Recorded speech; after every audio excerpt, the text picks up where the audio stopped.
அனைத்து நண்பர்களுக்கும் பிறைசூடன் சார்பாக அன்பான வணக்கங்கள்.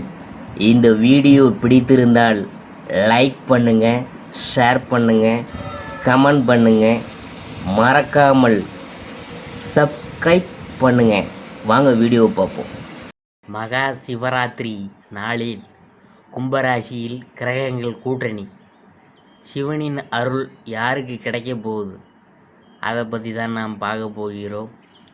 இந்த மக சிவராத்திரி நாளில் சனி பகவானின் வீடான கும்பராசியில் சனி, சூரியன், சுக்கிரன் மற்றும் சந்திரன் ஆகிய 4 கிரகங்களின் கூட்டணி அமைந்திருக்கிறது.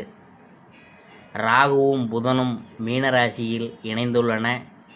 இந்த கிரகங்களின் சேர்க்கையால் மகா சிவராத்திரி நாளில் எந்தெந்த ராசிகளில் பிறந்தவங்க என்னென்ன பொருள்களால் சிவபெருமானை அபிஷேகம் செய்யலாம் என்று நாம் பார்க்க போகிறோம். மீன ராசியை பற்றி பார்க்கும்பொழுது குரு பகவானை ராசி அதிபதியாக கொண்ட மீனராசி அன்பர்கள் உங்கள் ராசியிலும் விரயஸ்தானத்திலும் கிரகங்கள் கூடியிருக்கிறது. உங்களுக்கு ஏற்பட்ட பிரச்சனைகள் முடிவு வரும், திடீர் பண வருமானம் வரும், சுப விரய செலவுகள்லாம் அதிகரிக்கும். மனதில் ஏற்பட்ட பாரங்கள் நீங்க சிவபெருமானுக்கு பாலும் பன்னீரும் அபிஷேகத்திற்கு வாங்கி தரலாம். மகா சிவராத்திரி நாளில் தும்பை பூக்களால் அர்ச்சனை செய்யலாம்.